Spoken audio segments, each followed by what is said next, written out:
साथियों का स्वागत और अभिनंदन करता हूँ।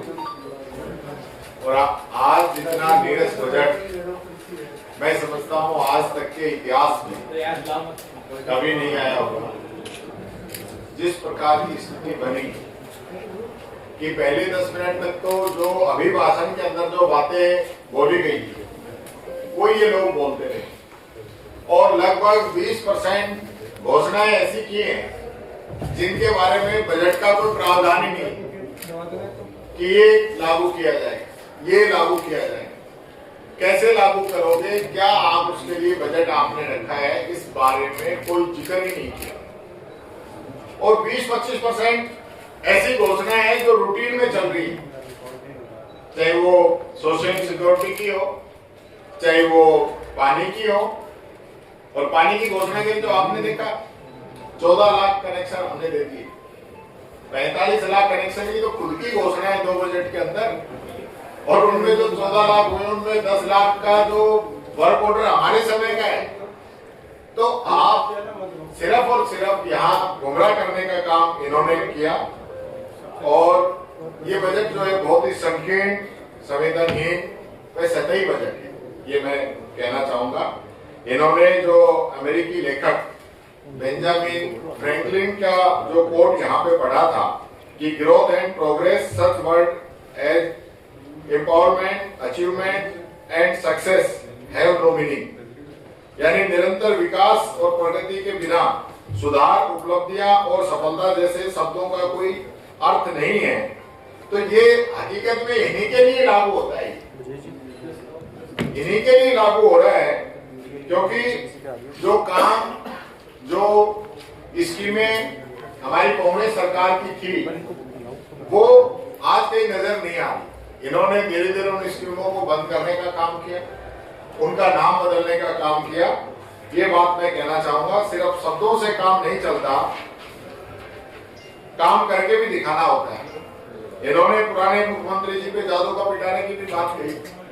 अब ये जो नया पिटारा लेके आए 325 करोड़ 20,000 आंगनबाड़ियों के लिए, तो इसमें कौन सा जादू का पिटारा निकलेगा, ये बात मैं पूछना चाहता हूँ। पिछली बार की जो बजट घोषणा इन्होंने की है अब तक 2718, उनमें लगभग 30% इनकी घोषणाएं पूरी हुई है और 30% इनकी घोषणाएं शुरू भी नहीं हुई है। जो बाकी जो 40% के आसपास है वो इनकी घोषणाएं अभी प्रगति रखती है, यानी कंप्लीट नहीं हुई है, शुरू हुई है, ये मैं कहना चाहूंगा। अब की बार रिफाइनरी का जिक्र नहीं किया। पिछली बार बजट घोषणा की थी कि हम जो है अगस्त के अंदर रिफाइनरी को शुरू कराएंगे, लेकिन अगस्त के बाद में मैं समझता हूँ तो जनवरी में निकल गई, फरवरी में निकल जाएगी। कोई अभी तक कोई आधार ये लोग उसका नहीं बता पाए हैं। और सबसे महत्वपूर्ण बात यह है कि बात करनी चाहिए वर्तमान की, बात करनी चाहिए 2028 तक की, बात कर रहे 2047 की। अब 4.3 ट्रिलियन की भी बात करने लगे। इनको खुद ही नहीं पता ट्रिलियन में कितने जीरो होते हैं, कितने रुपए होते हैं, क्या हमारी स्टेट की जीडीपी है। और इनको ये ट्रिलियन की और 350 बिलियन की बात कर रहे हैं 2028 में, 20 में, तो वो कहां से ये डेटा किसने दिया है? कोई संस्था है, सरकारी संस्था है, कोई जिसने शोध किया हो, रिसर्च किया हो कि वे राजस्थान जिस प्रकार से ग्रोथ कर रहा है, इससे ऐसा लगता है कि 2047 के अंदर इसकी ग्रोथ जो है 4.3 ट्रिलियन पहुंच जाएगी। तो कहां से लेते हैं डाटा, कौन बना के देता है? यानी वर्तमान की बात नहीं करेंगे। अभी एफआरपीएम की जो लिमिट है ना वो है 37% और वो पहुंचे हुए हैं। आज जो डेटा प्रस्तुत किया है वो कह रहे हैं 36.8, वो इससे ऊपर ही रहेगी, कम रहने वाली नहीं है। यानी कि एक तरफ तो आपने राजस्थान को कर्ज में डुबो दिया। आज तक का ऐतिहासिक जो है कर्जा पिछले इन 3 वर्षों के अंदर, जब से आज ये तीसरा बजट इन्होंने पढ़ा है, हर बजट के अंदर इतना कर्जा तो हमने 50 साल में नहीं लिया होगा जितना इन्होंने एक बार में ले लिया। तो ये हालत इनकी है। इन्होंने कहा था कि हम 1000 इलेक्ट्रिक बस खरीदेंगे, तो कितनी बसें खरीद ली आप बता दो, आपको कोई नजर आती हो 1000 में से? पहले बजट में 500 कही, फिर दूसरे में 500 कही, अब की बार तो 500 का और जिक्र था भी नहीं, पुरानी का भी जिक्र नहीं था। तो ये स्थिति है। तो उस समय जो बजट घोषणाएं है वही पूरी नहीं हो रही, तो ऐसी नहीं ये लोग करेंगे। ये बात मैं कहना चाहूंगा। जो इन्होंने भरतपुर संभाग के लिए भी पैरा स्पोर्ट्स स्पेशल कॉम्प्लेक्स की बात कही थी, अभी शुरू नहीं हुआ। जयपुर आगरा नेशनल हाईवे को 0 एक्सीडेंट जोन्स की बात कही थी, और यहाँ इन्होंने कहा भी हम इसके लिए जो है इसको और बेहतर करेंगे कि एक्सीडेंट खत्म हो और 2047 तक 90% एक्सीडेंट कम कर देंगे। पर मैं पूछना चाहता हूँ, पिछले बजट से आज इस बजट में आगे राजस्थान के अंदर जिस प्रकार से एक्सीडेंट्स हो रहे हैं, एक साथ 5-5, 7-7, 10-10, 15-15 लोगों की डेथ हो रही, और कोई ऐसा दिन नहीं जाता जब कोई एक बड़ी खबर नहीं आती। और वो सारी जो डेथ है उसमें ज्यादातर वो है जो सिस्टम की लापरवाही की वजह से होता है, नेग्लिजेंसी की वजह से होती है। सिस्टम उस पर ध्यान नहीं देता। कहीं ब्रेकर की आवश्यकता है, कहीं ब्रेकर को सही करने की आवश्यकता है, कहीं खड्डे बने हुए हैं, खड्डे बचाने के चक्कर में गाड़ी साइड में लेता है, इतने में एक्सीडेंट हो जाता है। ये इन लोगों की हकीकत है। मुख्यमंत्री जी खुद कहे जिले में भी 2-4 स्कीमें कोई ऐसी करा पाए, बाकी कोई मतलब नहीं है। बजट में कहीं नजर नहीं आता कि भरतपुर का भी कोई ध्यान रखा गया है। पिछली बार जो है इन्होंने आरपीएससी की बात कर रहे थे, तो नहीं तो आरपीएससी से समझी, और नहीं कर्मचारी सिलेक्शन आयोग जो है वो उसके बारे में स्थिति जो है, अब एसटीओ बना रहे, स्टेट टेस्टिंग एजेंसी बना रहे हैं। तो वो जब पहले वाली नहीं संभाल रहे तो इसमें कैसे संभालेंगे? आरपीएससी को तो इन लोगों ने भंग करने की भी बात कही थी, अब इसको भंग करेंगे। तो क्या किया इन लोगों ने? और अभी जो है खुद मुख्यमंत्री जी ने कहा कि हम पेपर लीक पे सख्त कार्रवाई करना चाहते हैं। जब आप सख्त कार्रवाई करना चाहते हैं तो जो ओएमआर सीट का जो घोटाला पकड़ा है, वो लोग आज भी काम कर रहे थे। इस सरकार के भी 2 साल के कामकाज में वो शामिल रहे, तो इन 2 साल की जांच क्यों नहीं करा लो? हम तो कह रहे हैं हमारे 5 साल की कराओ, आपके भी पिछले 5 साल की कराओ, और इन 2 साल की भी कराओ। 12 साल की पूरी सीबीआई जांच करा लो, पता चल जाएगा। दूध का दूध पानी का पानी हो जाएगा कि किस सरकार ने क्या गड़बड़ की है। तो आप डरते क्यों? आप तो बहुत बड़ी बड़ी बातें कर रहे हो ना। आप तो अपने आप को बहुत ये कहते हो कि हम तो युवाओं के हित की बात कर रहे हैं, तो फिर आप करिए ना। कौन मना कर रहे हैं? आप घोषणा करिए कि हम 12 साल की सीबीआई जांच कराएंगे, उसका कोई जिक्र नहीं। इसी प्रकार से जो स्कूलों की हम बात करें, 41,000 से अधिक स्कूल खराब हैं, और बजट में घोषणा कर रहे हैं 2,500 स्कूलों को ठीक कराने की। फिर बाकी जो है भाई वो कहां जाएंगे बच्चे? आज राजस्थान को हकीकत ये है कि मैं ये सोच के आया था सुबह कि आज तो ये स्कूलों के लिए जरूर कुछ ना कुछ घोषणा करेंगे। ऐसा कोई प्रदेश नहीं है जहां एक लगातार हादसों पे हादसे होते हुए 9 बच्चों की मौत हो गई हो लगातार, और अभी भी पिछले सप्ताह तक इनकी स्कूलों में बिल्डिंग गिर रही है। पिछले सप्ताह तक भी कोई ऐसा दिन नहीं जाता जब कहीं कोई सरकारी स्कूल की बिल्डिंग नहीं गिरती है। तो आपने उनके लिए क्या किया इस बजट के अंदर? 550 करोड़ रुपए। तो 550 करोड़ में राजस्थान के स्कूल ठीक हो जाएंगे? कोई मतलब नहीं। न शिक्षा पे कोई ध्यान है। चिकित्सा की हालत ये है कि जो हमने चिरंजीवी बीमा योजना शुरू की, ऐतिहासिक काम, आज उस योजना का भुगतान रोक रोक के लगभग जो है हॉस्पिटल इससे निकल गए हैं। और मुख्यमंत्री जी बयान देते घूम रहे हैं, च्यवनप्राश खा गए, 75 डब्बे दे दी। अब वो कौन सी योजना में? हमें तो पता नहीं जिस योजना की बात कर रहे हैं उसमें च्यवनप्राश ही मिलता है।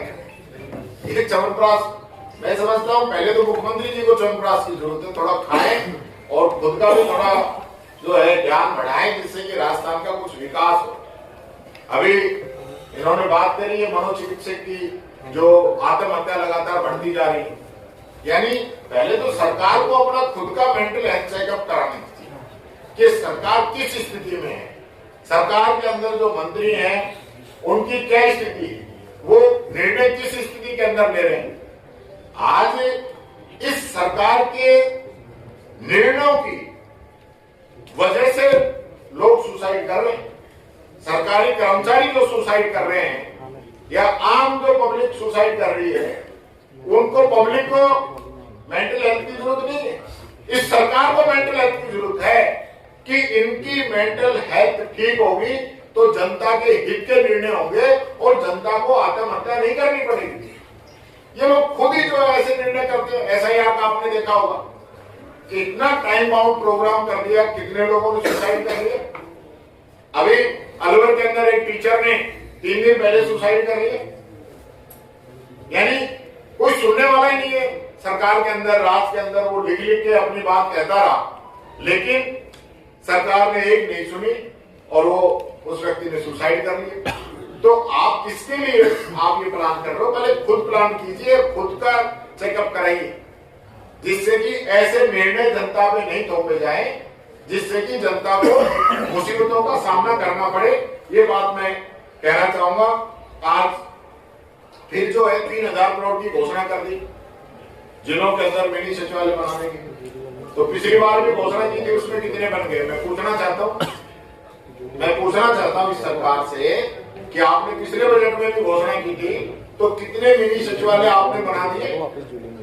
ये सिर्फ पब्लिक को गुमराह करने का काम आप कर रहे हैं। ये स्थिति इस सरकार की बनी हुई है। और आज का बजट तो इस प्रकार से है कि पूछो ही मत। यानी 3-4 तो मंत्री सो गए, आप भी देख रहे हो ऊपर से, और आप लोग कह नहीं सकते, मैं कह सकता हूं। 3 मंत्री मैंने सोते हुए देखे इस बजट के दौरान।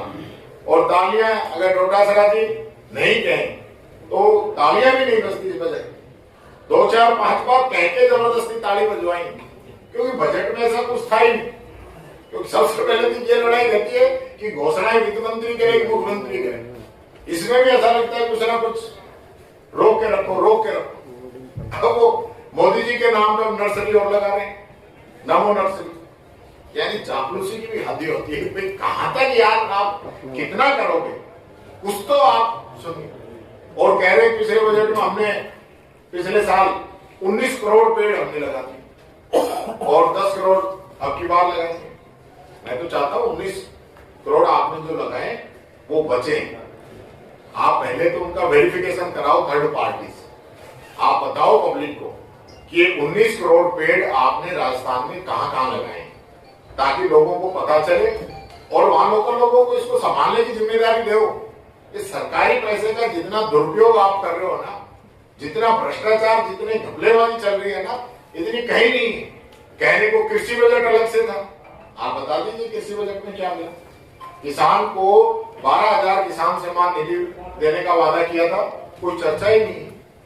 ग्रीन बजट, पिछली बार ग्रीन फील्ड एक्सप्रेस हाईवे की बात करी थी, कोई चर्चा ही नहीं। और इसी प्रकार से हमारे समय में हमने मिनिमम गारंटी एक्ट बनाया था इनकम का, कि लोगों को पेंशन जो है हर साल 15% बढ़ेगी, कोई चर्चा ही नहीं। उसको 7 तारीख से पहले मिलेगी, कोई चर्चा ही नहीं। तो ये जो इस प्रकार का पूरा जो सिनेरियो है वो आप सब लोगों के सामने है। ये मैं कह रहा था आपको, सुबह ही मैंने बताया था, कुछ नहीं आएगा बजट के अंदर।